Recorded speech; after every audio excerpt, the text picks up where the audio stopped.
I'm Martha Minow. I'm acting director of the Harvard Program on Ethics in the Professions. Just want to say this. Leave it to Lani Guinier to bring together so many communities. Her bold ideas about civil rights and especially voting rights propose to do just that, to enable voters to construct their own communities of interest and thereby promote democracy. We are obviously here today a community of interest, but we are also many communities. Today's event is co-sponsored by the Harvard Black Law Students Association. Indeed, this is a keynote in their annual conference, which is reflecting on the legacy of Brown versus Board of Education, this being its 40th anniversary. Other co-sponsors of Professor Guinier today are the Harvard Program on the Legal Profession, Reconstruction Magazine, the W.E.B. Du Bois Institute for Afro-American Studies, and the Institute of Politics Forum, which has given us this lovely setting. Did I say the Harvard Program on the Legal Profession, the Harvard Program on Ethics in the Professions? That's enough. Anyway, you probably all know about Professor Guinier's distinguished career, not only as a law professor, but also as a lawyer for both the NAACP Legal Defense and Education Fund and for the Civil Rights Division of the United States Department of Justice, and as a law clerk for Judge Damon Keith. Lani Guinier has launched a national discussion about civil rights and about race in America, even though the President of the United States last year offered and then withdrew a forum for that discussion. Professor Guinier not long ago said, and I quote, "I think there is a real hunger and appetite for genuine discussion of innovative solutions to real problems." Thank you, Professor Guinier, for hearing that hunger and responding to it.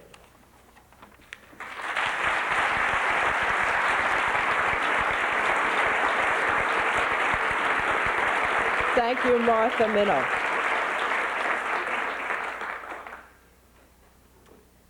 As you are no doubt aware, this has been a very interesting year for me. Many people assume that they know me, or at least that they can recognize me when I'm walking down the street. And in fact, I was trying to hail a taxi cab not too long ago in Philadelphia. It was a rainy day. I was trying to get to the airport, and I was positioned at a corner right near the University of Pennsylvania Law School. There were a number of other people who were also trying to hail taxis, and I was standing there waiting my turn when all of a sudden a taxi cab drove up and stopped right in front of me. And the driver got out and he said, "The man inside wants to take you to the airport."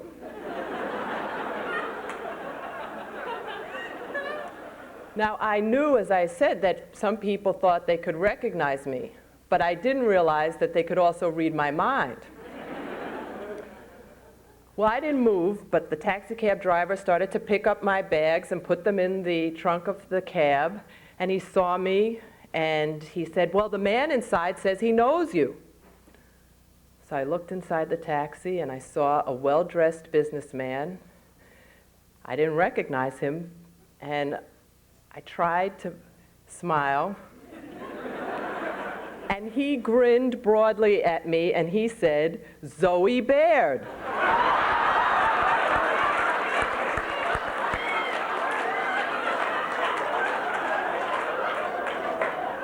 At which point I said, "No, I'm Lani Guinier, but I'd still like a ride to the airport."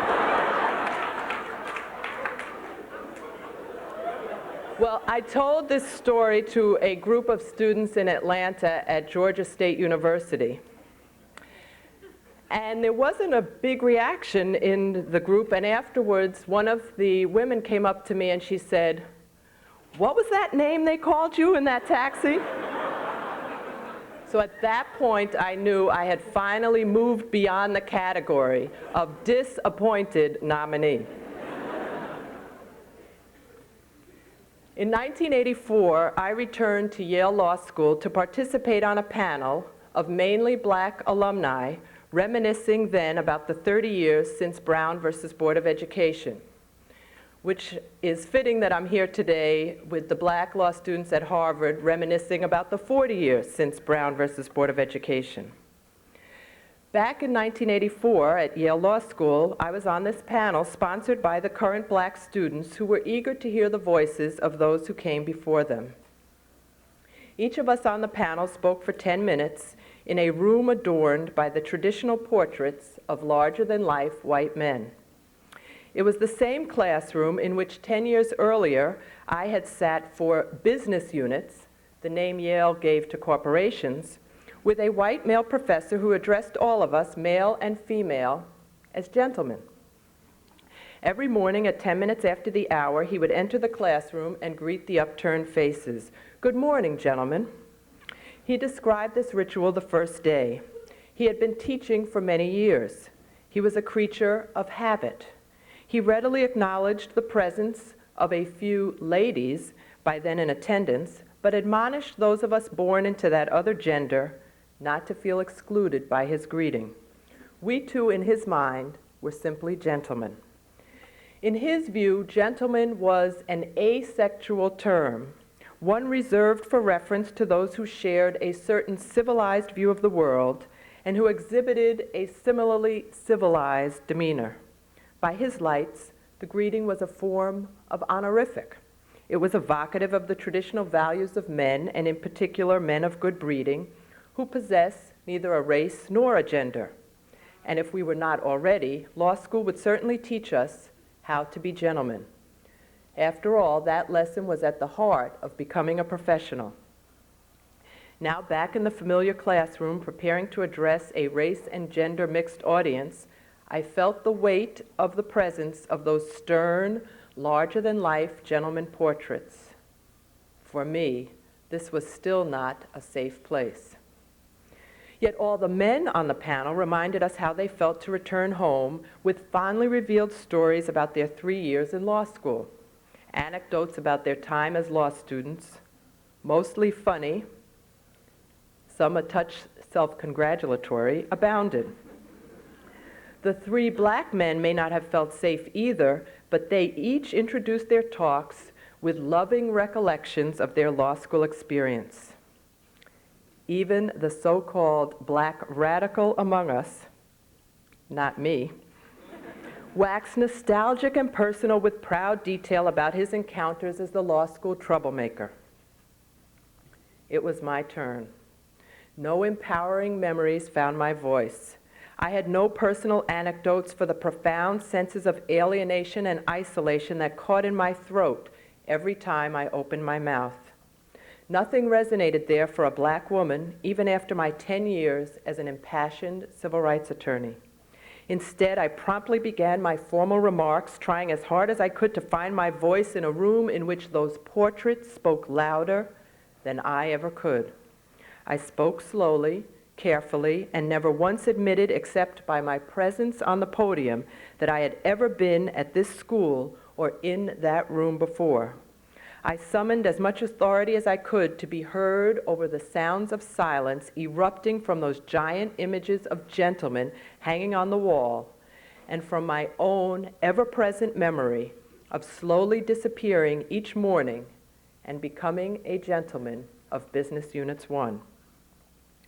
Immediately after my presentation, the other black woman on the panel rose to speak. She too did not introduce herself with personal experiences or warm reminiscences about her past association with the law school, but like me, remained upright and I thought dignified.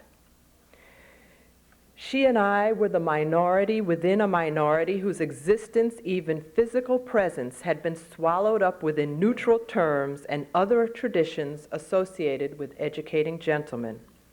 Even from our places up front at the podium, those portraits were like an attic jury telling us that silence was the price of our presence. Years and career options intervened.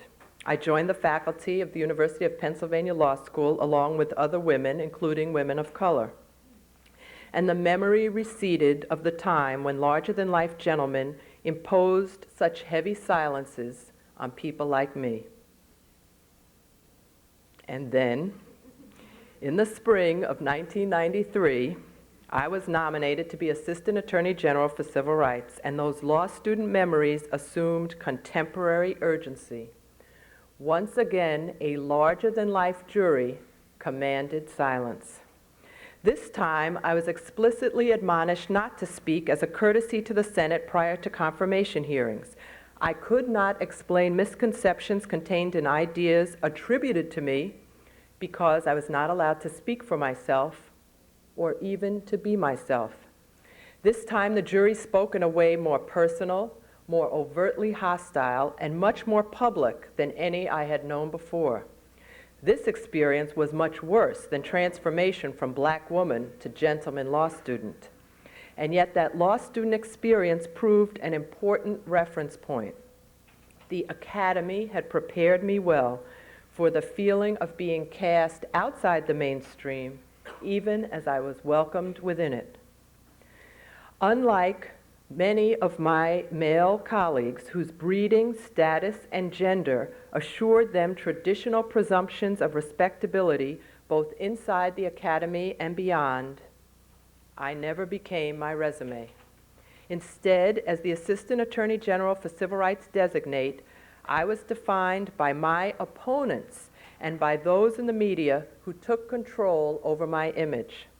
Like the female gentleman of Business Units 1, I had fallen down a rabbit hole, only this time it was in Washington, D.C.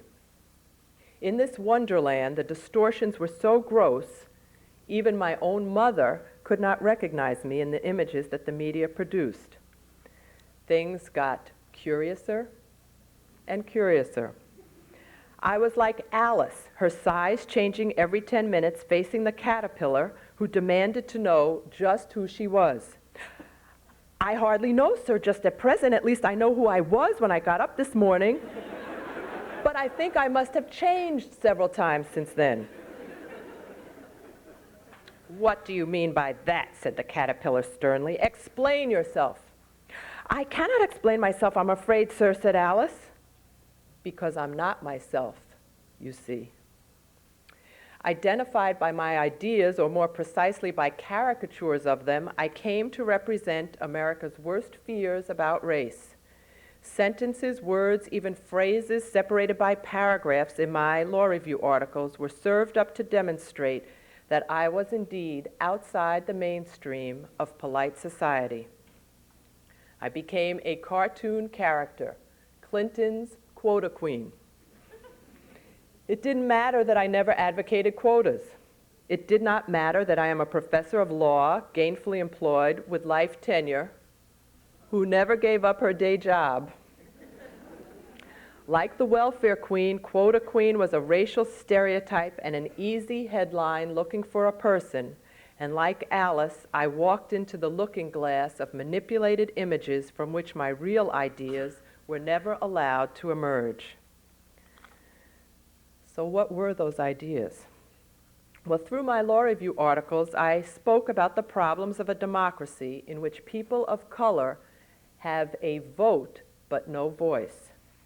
I wrote about people like Milagros Robledo, a Latino voter in Philadelphia. Following a recent absentee voting scandal, Milagros Robledo lamented what the right to vote now means.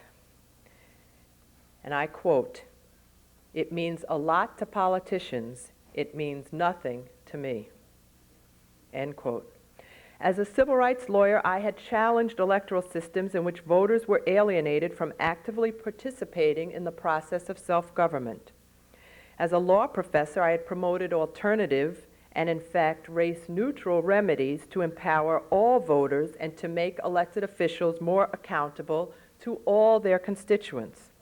I had followed the trails blazed by James Madison, the architect of our Constitution, and traversed by Nicholas Bowie, my then 4-year-old son, both of whom taught me about democracy. I sought consensus, positive-sum solutions to the dilemma identified 2 centuries before by James Madison of a self-interested majority that fails to rule on behalf of all of the people. In those situations where 51% of the voters were excluding the other 49% on the basis of their race, their gender, or their ideas, I questioned whether 51% of the people should enjoy 100% of the power. As Madison reminded us, if the majority in a racially mixed society does not represent the interests of the whole, but instead single-mindedly pursues its own special interests, then majority rule may become majority tyranny. And in playing Sesame Street games, my son Nicholas had provided the insight that children often take turns. I thought, well, politics could be different if adults learned how to do the same. Winners would not win everything, and losers would not be permanently excluded. They could take turns. I had always wanted to be a civil rights lawyer. This lifelong ambition was based on a deep-seated commitment to democratic fair play, to playing by the rules, as long as the rules are fair. When the rules seem unfair, I've worked to change them, not subvert them.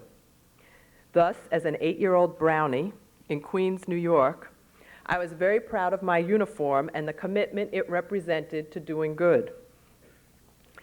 Yet I chose to resign from the brownies rather than to participate in a rigged hat-making contest. The winner was the daughter of a professional hat maker, and the mother actually made the winning entry in full view of all of the participants, including me. And in case you doubt my recollection of this event, I told this story in Tallahassee, Florida, and a woman came up to me and she said, "Lonnie, I was in your brownie troop and I always wondered what happened to you." The professional hat maker competing with amateur brownies stands as an example of rules that are patently rigged or patently subverted. Yet sometimes, even when rules appear perfectly fair in form, they serve in practice to exclude particular groups from meaningful participation. When they do not encourage everyone to play, or when they do not make the losers feel just as good about the outcomes over the long haul as the winner, some rules can seem just as unfair as the milliner who makes the winning hat for her daughter. Now, as is true of my best ideas, my idea of fair play in a multiracial democracy is cogently expressed by my son Nicholas. While I was writing one of my now infamous Law Journal articles, Nicholas and I had a conversation about voting prompted by a Sesame Street magazine headline, "Vote!" exclamation point. The magazine under the headline had pictured 6 kids, and they were trying to decide what game to play. And 4 of the kids had raised their hands because they wanted to play tag. And 2 of the kids had their hands down. They wanted to play hide and seek. And the magazine asked its readers to count the number of children whose hands were raised and then decide what game the children would play. Well, Nicholas was 4 at the time, and he dutifully complied. Yet he surprised me. His answer, in fact, was, there are 4 kids who want to play tag, 2 want to play hide and seek. Why? They'll play both. First they'll play tag, and then they'll play hide and seek. By proposing a solution in which the children essentially take turns, Nicholas offered an alternative to winner-take-all majority decision-making. The winner, and for a 4-year-old, the winner got the privilege of going first. Very important privilege for a 4-year-old. But even the loser got something. His rule of taking turns encourages everyone to play, and in that sense, it's a positive-sum solution. Now, the traditional answer to the magazine's problem, the one I expected Nicholas to give, would have been a zero-sum solution. The children, all the children, will play tag and only tag. As a zero-sum solution, everything is seen in terms, I win, you lose.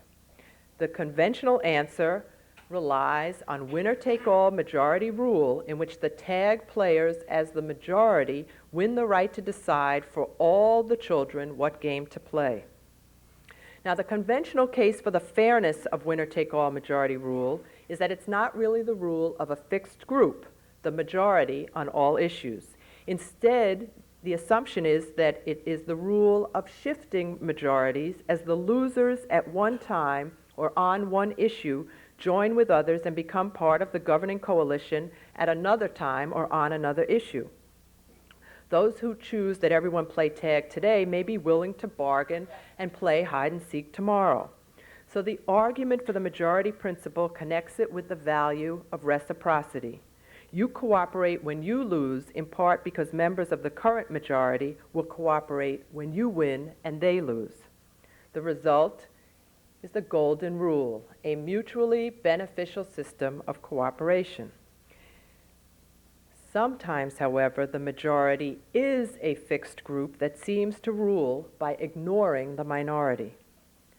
Several years ago, for example, Brother Rice Boys Catholic High School in Chicago held 2 proms. It was not planned that way when the prom committee picked the decorations and selected the music. But the prom committee was all white, and the black seniors who were in the minority felt that their preferences were completely ignored by the decision-making process of the all-white prom committee. Each senior had been asked to list his 3 favorite songs with the understanding that the band would play the songs that appeared most frequently on the lists. None of the songs that the black students chose were selected by the prom committee to be played by the band.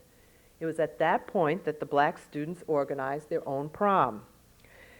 According to a news report, the black students felt shut out by a decision-making process based on majority rule. As one black student was quoted, "With us being in the minority, we're always outvoted. It's as if we don't count." For the black seniors, they didn't count when an apparently neutral majority voting rule was used to select all the songs that the prom band would play. Now, the white students were angry. The white students were embittered by the black students' actions. From the white students' perspectives, the black students were not playing by the rules. After all, the prom committee's decisions represented the views of the majority. Yet, as James Madison warned in cautioning against the tyranny of a majority, and I quote, "If a majority be united by a common interest, the rights of the minority will be insecure." The tyranny of the majority, according to Madison, requires safeguards to protect, and I quote again, "one part of the society against the injustice of the other part." Well, in my legal writing, I have followed Madison's caveat. I have tried to explore decision-making rules that might work in a multiracial society to allow all voters to take turns, to ensure that majority rule does not become majority tyranny. I have looked for a positive-sum solution so that all of the seniors at Brother Rice Boys Catholic High School could enjoy one prom.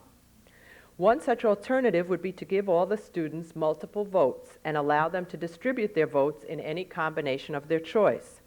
Give the students the same number of votes as songs to be played by the band.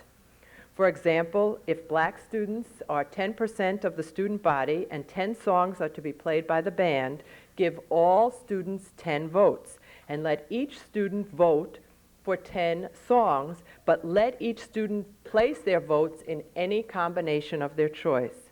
Students who really liked a song could put all 10 of their votes on one song. Students who liked 2 songs could put 5 votes on each. If the black students opted to cumulate or plump all of their votes for one song, they would be able to select at least one of the 10 songs played by the prom band. As I say, the black seniors can do this if they chose, but so could any cohesive group of sufficient size. This is called cumulative voting because voters can cumulate their votes to express the intensity of their preferences. Cumulative voting is a scheme used in corporate governance to elect members of boards of directors to protect the interests of minority shareholders. Cumulative voting is based on the principle of one person, one vote because each voter gets the same number of votes. Everyone's preferences are counted equally. And it's not a particularly radical idea. I learned about cumulative voting from my gentleman professor of corporations back at Yale Law School. 30 states either require or permit corporations to use this election system to protect, as I said, minority shareholders. It's certainly not anti-democratic because it emphasizes the importance of voter choice.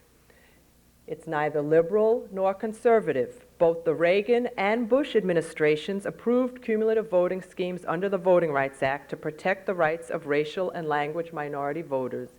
And indeed, a federal judge in Worcester County, Maryland, has just ordered the county to use cumulative voting as a remedy for a voting rights case. Chilton County, Alabama, has been using cumulative voting for many years to elect both the school board and the county commission.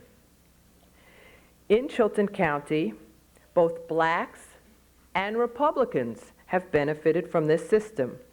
The school board and the commission now each have 3 white Democrats, 2 or 3 white Republicans, and 1 black Democrat. Previously, when each seat was decided in a winner-take-all, head-to-head contest, the same majority not only ruled, it monopolized. Previously, only white Democrats had been elected. I am a democratic idealist. I am of the view that local conditions in each part of the country must be examined independently. Yet I confess to believing deep in my soul that all governments should seek to be legitimate and must be considered so by the entire citizenry. I am committed to exploring issues of democratic legitimacy and fair play for all citizens. I believe politics need not be seen exclusively as I win, you lose. I think we all can win something. In this respect, I take my cue from Governor Ann Richards of Texas, who recounted her shock when she learned that politics was not a game for which girls were trained. When she was growing up, girls played games in which everyone could play, and therefore girls couldn't possibly be good at politics. Similarly, girls in some all-girl math classes at Ventura High School in California don't proceed until everyone understands the concept. While the boys compete to be first, the girls collaborate to be clear. Even corporate America is learning to value positive-sum solutions, where everyone wins something. Recent corporate efforts at interdependency and teamwork report that if something went wrong at a store, the perfect 1990s employee would not look to see whom to blame, nor would he or she assume sole responsibility. Instead, they would seek collaborative solutions with people from other departments to see how they all could do better. What I am talking about here is redefining fundamental fairness. In my view, fairness means a balance of perspectives, not the absence of a viewpoint. In my view, fairness means intellectual diversity, not merely racial diversity. In my view, fairness means inclusion, not exclusion, of all relevant viewpoints. In my view, if we are going to get a serious public conversation going about the serious issues confronting our body politic, we need to rethink the nature of that public conversation. We need not proceed in an entirely adversarial model in which there are only winners and losers.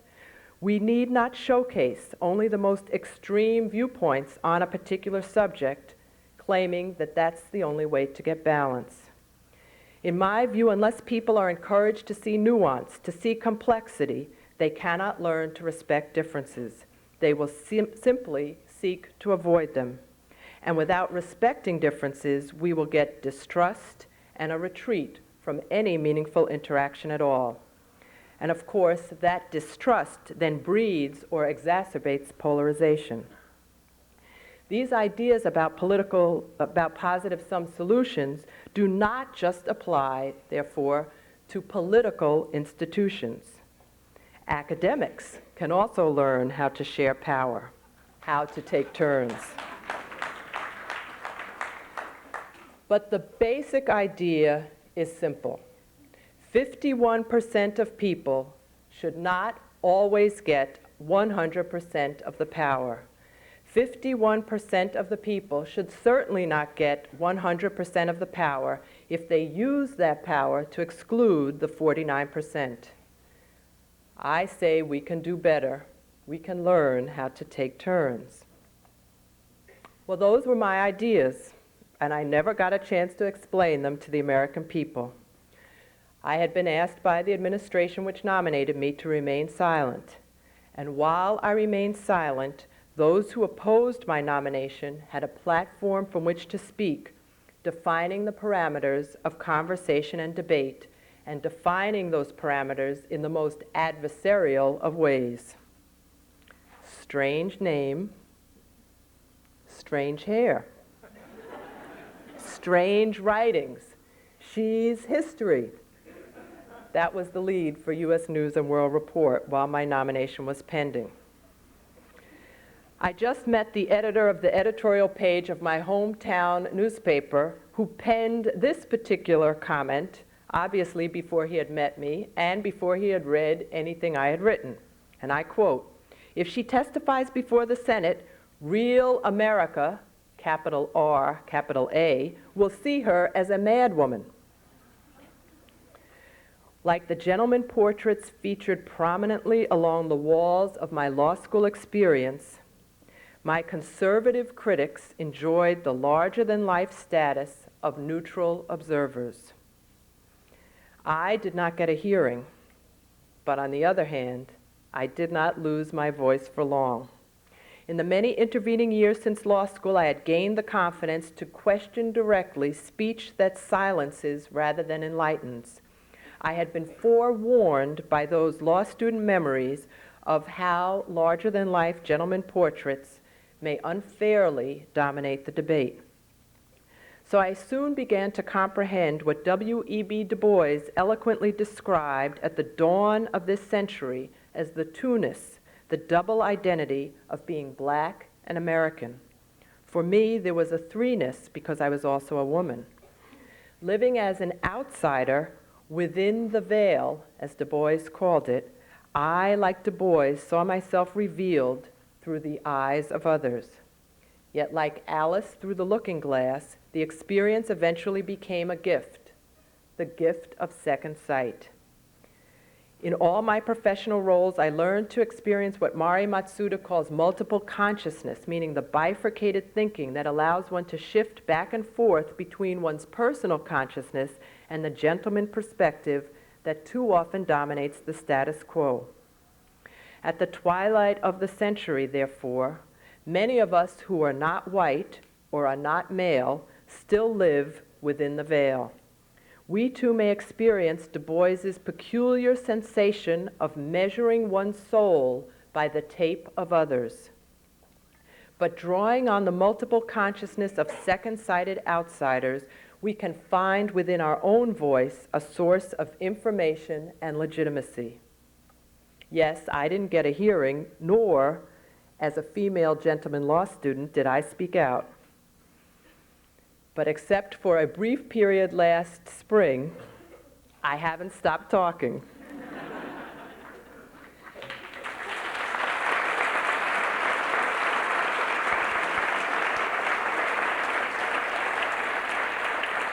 I have discovered that we can be survivors, not victims. I have discovered that we are all people with a gift. Real democracy is strengthened by including those who have been left out. And our gift is to turn silence into insight and to make a chorus of many voices contending. We all can become proud proponents of genuine conversation and real democracy. And for me, the first lesson of democracy is the importance of conversation, creating a space for everyone to have her say. Real democracy means no one should be consistently silenced. Everyone should enjoy some access to the forum where the debate is taking place. As Nikki Giovanni writes, the purpose of leadership is to speak until the people gain a voice. So I ask all of you to join me in leading knowing that multiple perspectives are a source of creative innovation. Two heads are better than one, as long as they're not on the same body. Let us all lead, knowing that multiple perspectives strengthen and enrich our democracy. Let us lead, knowing the importance of taking turns. Let us lead, knowing that problems must be identified and solved collectively. Let us lead, knowing the importance of taking responsibility for the devastating effects of racism and sexism and homophobia. No one viewpoint or perspective should dominate. Let us lead believing it is better to be vaguely right than precisely wrong. And if we persist, eventually we will be heard over the thunderous silence of the gentlemen and their larger-than-life portraits. Like Alice in Wonderland, our stories will become classics in their own right, because we shall speak until all the people gain a voice. Thank you very much.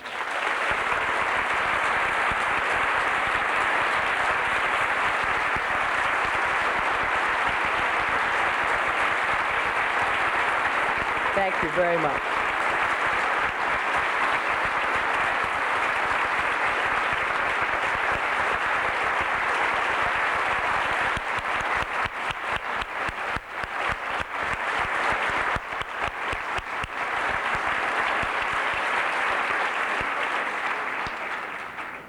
Professor Guinier, hats off to you, and I don't mean your brownie experience. I'd like everyone to know that there is a new book out at your local bookstores that you all should buy, authored by Professor Guinier. We'd now like to hear questions, comments from you. There are 2 microphones here on the floor. Please do 2 things. 1, identify who you are, and 2, try not to speak too long so there's time for other people as well. Hi. Hi. Good afternoon, Professor Guinier. My name is Linda Dunn. I'm president of the Harvard Black Law Students Association. I have a couple of comments and a brief question. First, I'd like to welcome you on behalf of myself, Karen Harris, and Willie Epps, who are the co-chairs of the Spring Alumni Conference, and on behalf of all of BALSA to Harvard University. And thank you for speaking, being one of the keynote speakers at our conference. Thank you for inviting me. Secondly, I'd like to personally add my plea, even though I'm a third-year student at the law school, that you accept your invitation to come and be a visiting professor at the law school.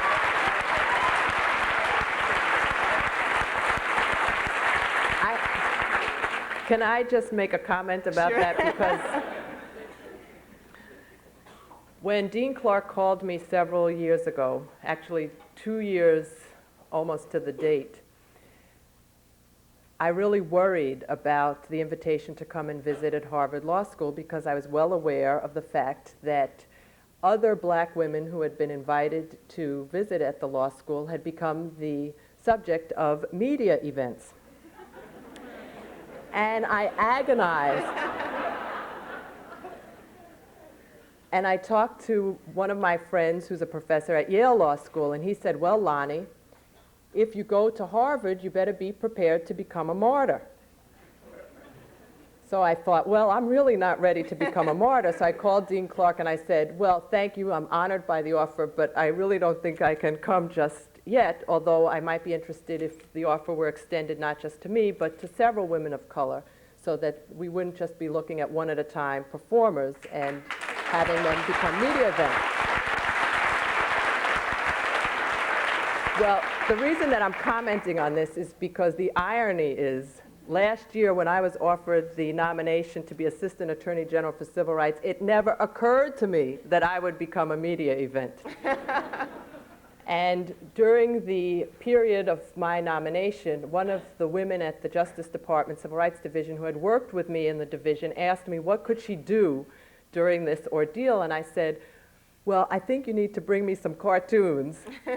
And the cartoon that she brought me was a Charlie Brown cartoon that said, I'm always worrying about the wrong thing. Okay, my question, you may have touched on it already. Given that our conference theme is 40 years after Brown, reordering the issues, Could you please make a couple of comments about the state of education over the last 40 years, and perhaps people of color professors over the last couple of years, what their fate has been and what you think might be relevant in the future?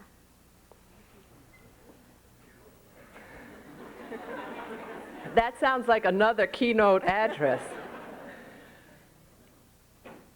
I think that we've made an enormous amount of progress since Brown versus Board of Education. But one of the issues in Brown that I don't think we've really talked about enough is the issue of stigmatic injury, which in my view was at the core of what Thurgood Marshall was challenging when he challenged the doctrine of separate but equal. And in his mind, stigmatic injury was basically the psychological effects of racism. He was not just worried about having black kids sit next to white kids in order to learn, he was worried about overcoming the effect of separate but equal on the hearts and minds of the black kids that he had been representing. And you may all remember the infamous doll experiment that Kenneth Clark presented as evidence in Brown versus Board of Education, in which black kids north and south were shown dolls, white and black, and a majority of the black kids north and south preferred the white dolls. Those were the better dolls. And I mention this because just recently, during the February 1994 celebration of Black History Month, I read an op-ed in the Washington Post that was written by a white teacher in Montgomery County, Maryland, who was describing his experience trying to celebrate Brown versus Board of Education and Black History Month. And he showed a film that was based on a Langston Hughes short story. And the film was about a little black boy who had stolen the purse of an elderly black woman who then took him in and redeemed him through love. And he asked his sixth grade class what the message of this film was. This was a class of 29 youngsters. 27 of the kids were either black or Latino, and all but 3 of the kids were eligible for free lunch. One of the children raised his hand to answer the question, and this was a young black boy, an A student, and he said, "I knew as soon as I saw that young black boy that this would be a movie about things that are bad, because black people are bad." And the teacher asked the boy, "Well, what do you mean?" And the boy just repeated, "Well, black people are bad." So the teacher asked the rest of the class, "How many of you agree with what this young man has said?" Remember, 27 of the 29 sixth graders were black or Latino. 24 of the kids raised their hands and said, "Yes, black people are bad." So the teacher, really struggling, as I said, the teacher was white, said, "Well, are you using bad in some ironic sense? You know, does it mean sophisticated or cool?" And the kid said, "No, not good." And in this op-ed, what the teacher was saying is that these kids had internalized the secrets of racism, and in their view, being bad was not a choice that they were making, nor was it a function of being brought up in a single-parent family. It was a racial attribute.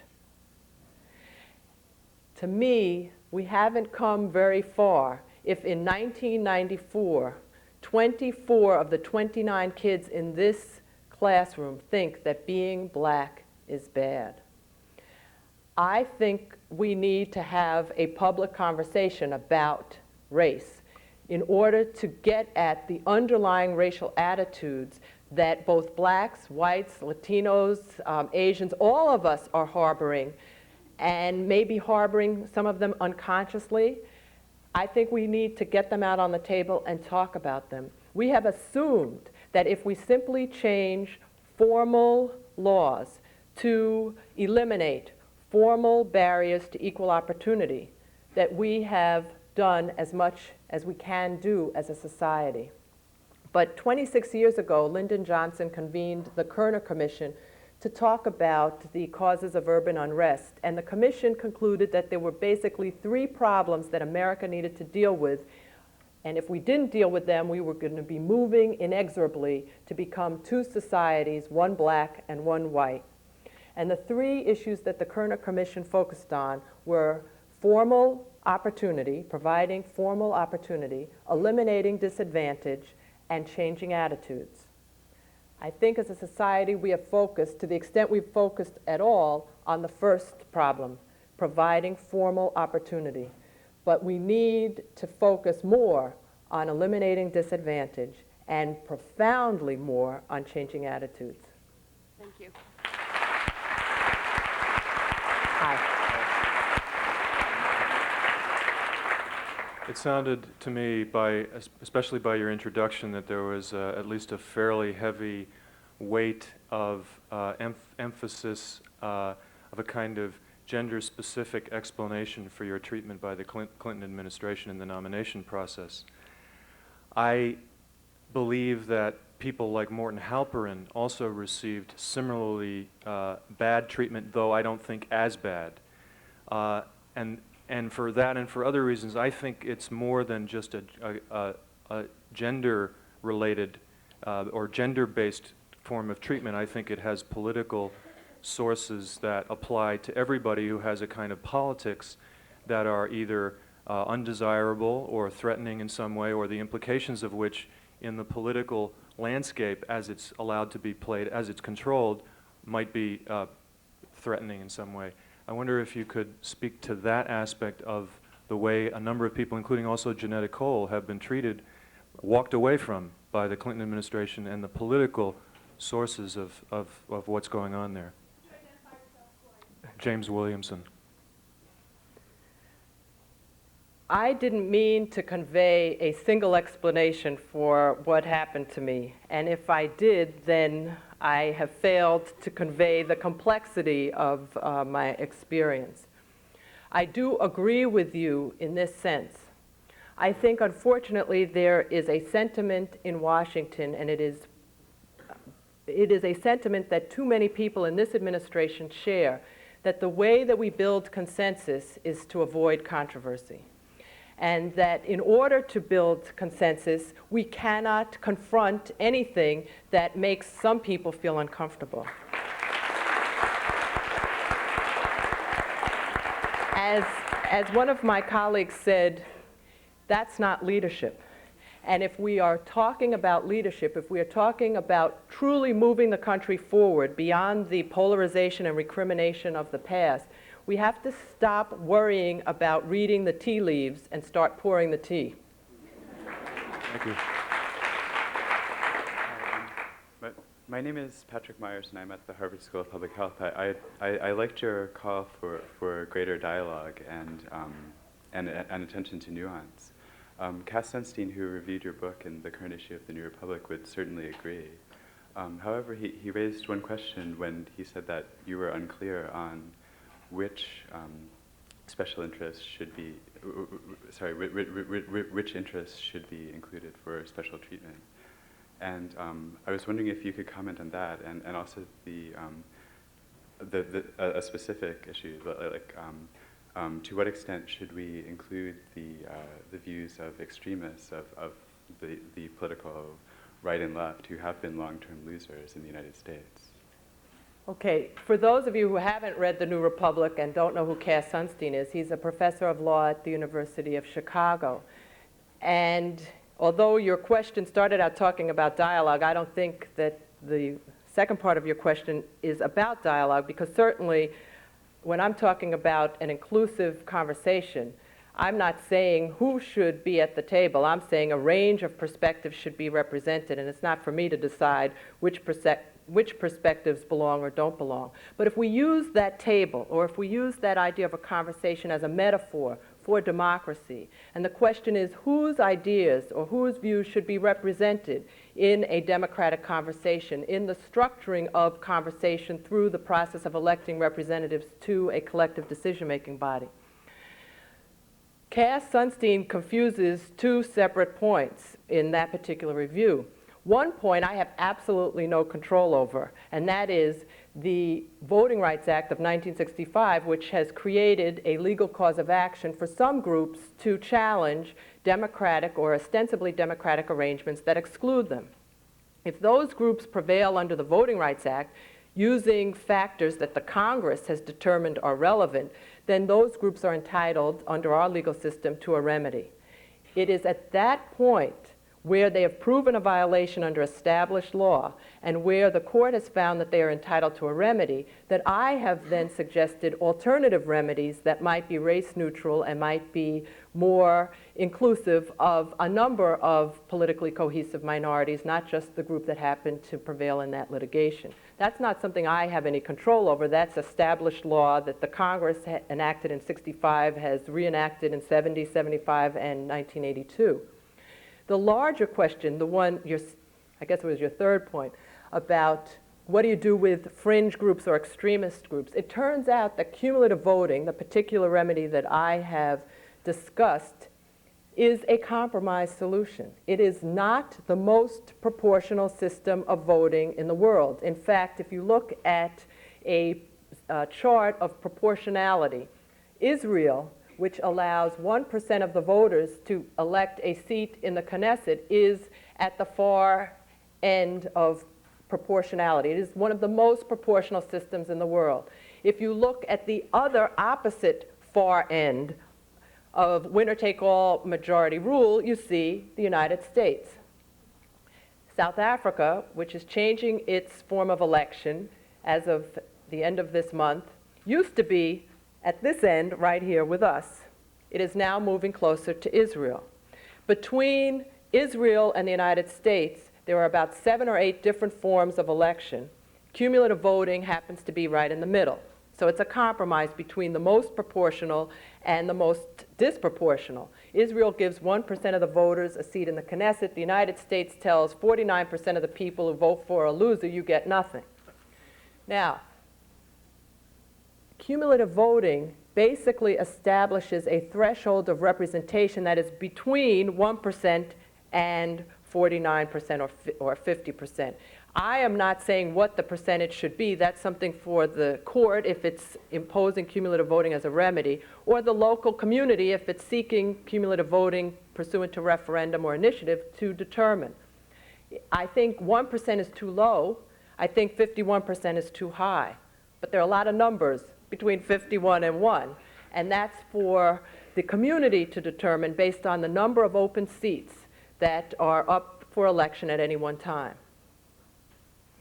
Okay. I'm Tanya Tetlow. I'm at the law school. I wanted to ask you about the Voting Rights Act and specifically about the Supreme Court's decision last year in Shaw v. Reno challenging what they call racial gerrymandered districts.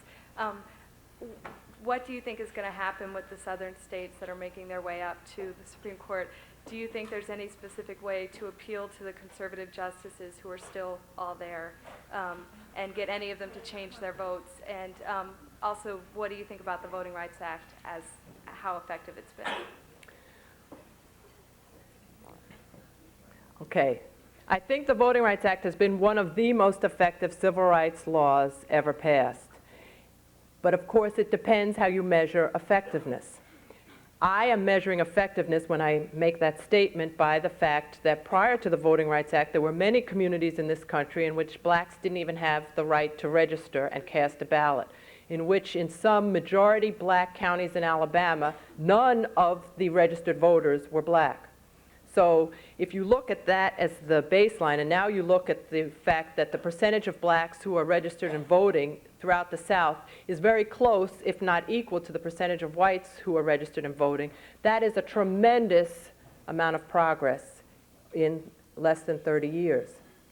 On the other hand, I think that there are legitimate criticisms that can be made of the emphasis of some civil rights activists under the Voting Rights Act, in which the focus has been primarily on electing black officials using majority black single-member districts, which is the subject of the Supreme Court's decision in Shaw versus Reno.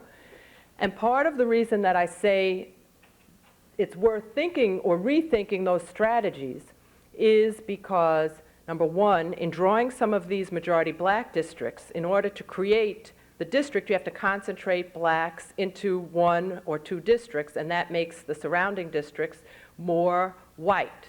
And it may, in the legislative body, reinforce the polarization that the creation of the district was designed to exacerbate. If you have an official who is accountable only to white voters and an official who is accountable only to black voters, and then somehow they have to work it out. Cumulative voting is an effort to speak to that. It's not a perfect effort, but it's an effort to at least rethink the notion of simply electing somebody who's black to office as a complete notion of empowerment if that person becomes irrelevant, if that person becomes simply a voiceless minority within the larger legislative body. In addition, one of the things that people have not noticed in Shaw versus Reno is that North Carolina is about 24% black, 23 or 24% black. Before the creation of these two majority black districts and before the 1992 elections, North Carolina had never sent a black to Congress in this century who had been elected, even though the state is 24% black and had, as of 1990, 12 members of the Congress. There were 12 congressional seats in North Carolina. Interestingly, though, as a remedy, which the Justice Department prodded the state into implementing this these two majority-minority districts, only 40% of the black voters in North Carolina live in either of those districts. 60% of the African-American voters in North Carolina do not live in either of the two remedial black districts.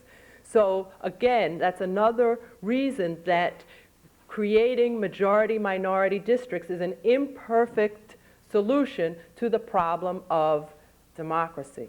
Now, if the choice is between electing no blacks and electing two, I would vote for electing two. I think that if we're going to be a legitimate democracy, it's important that we look like a democracy, not just act like one.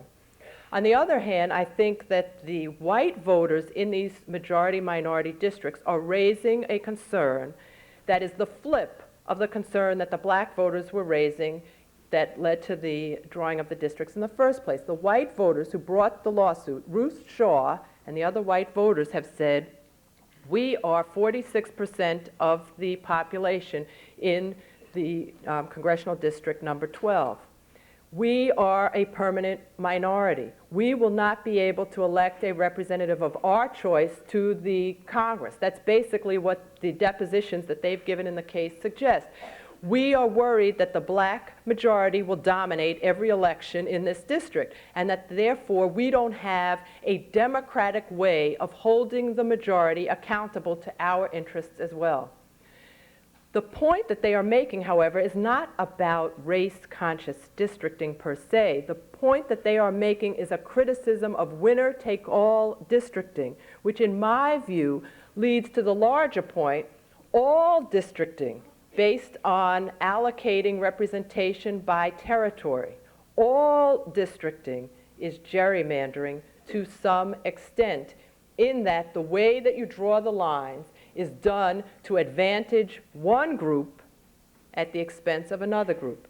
You advantage a group by giving it a majority in a district, and you disadvantage a group by making it as large a minority as possible, but still a minority in that district.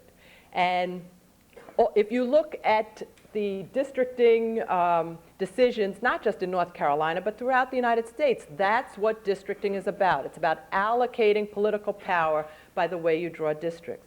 So again, this provides an opportunity to open up the political debate so that we can rethink not just the Voting Rights Act, not just race-conscious districting, but larger assumptions that we have been operating on that we haven't been sufficiently critical of as to how we allocate political power for everyone.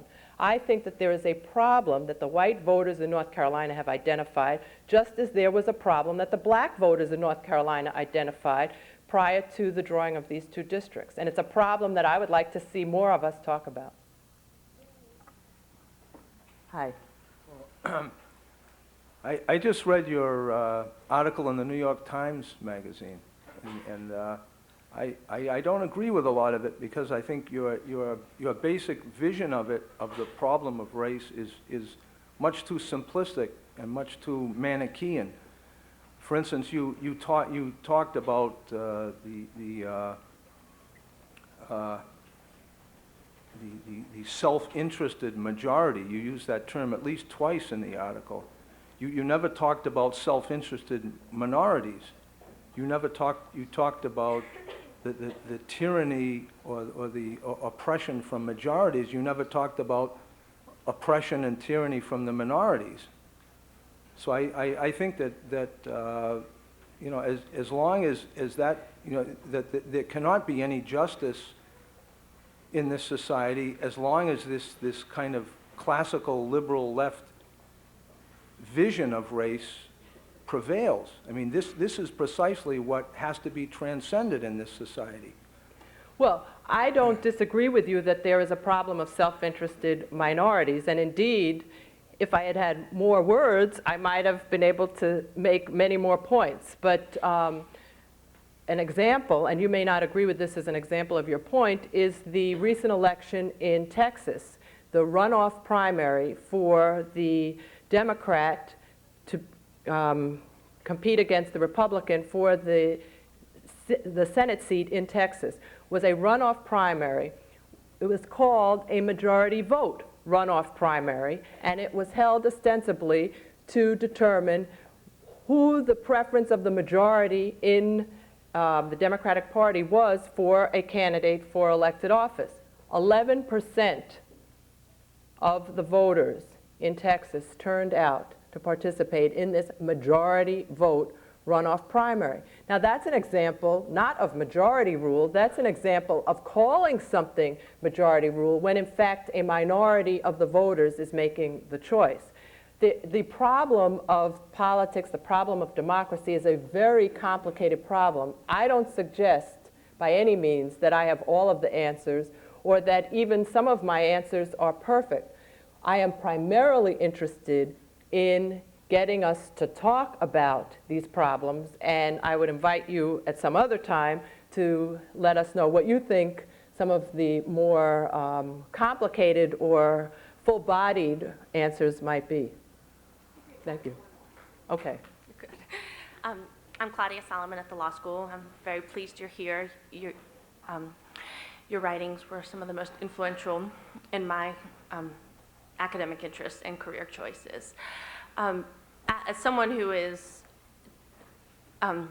often defending cumulative voting and your ideas and expect to be promoting them as well, I'm wondering to what extent do you think it's actually feasible to have a system where either the minority has a veto or an opportunity to take turns within a majority rule system or absent cumulative voting?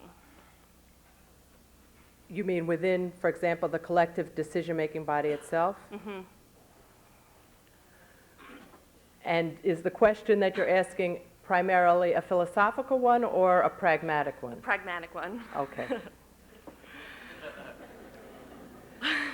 I think that there are many opportunities for a minority to be influential, even in a majoritarian system, where the majority is not assured of being permanent, where the majority has to worry about bargaining with the minority, where the minority has something it may withhold from the majority that the majority is interested in, its support on some other issue in the future. This is, in the views of the gentleman who just asked the question, a liberal, pluralistic view of politics.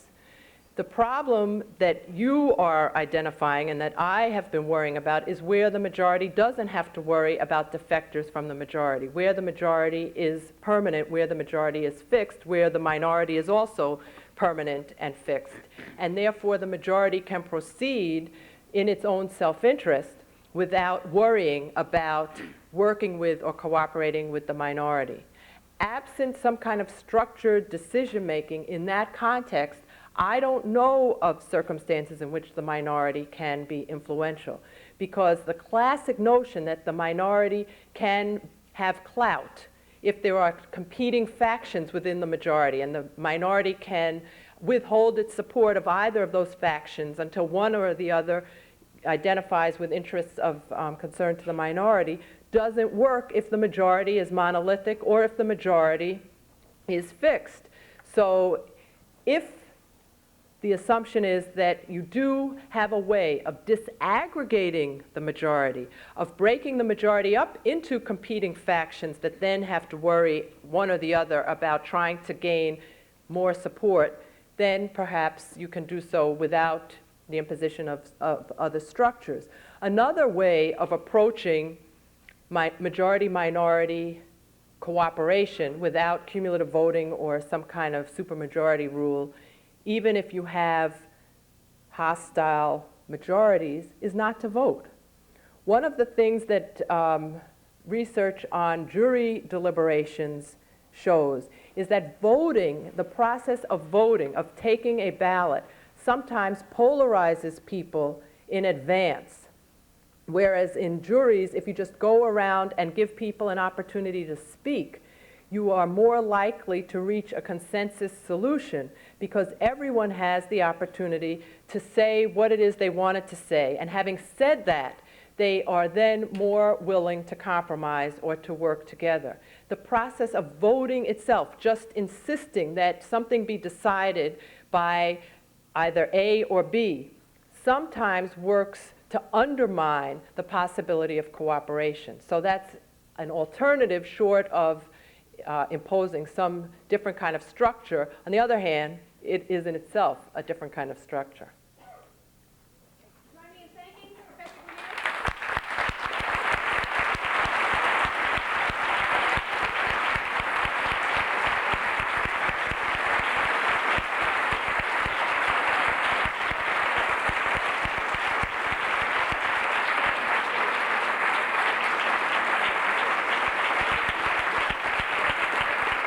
For those of you who didn't get to ask all of your questions, I am going to be at Waterstones, which is on Exeter Street, tonight at 8 o'clock, and there will be a question and answer period there as well.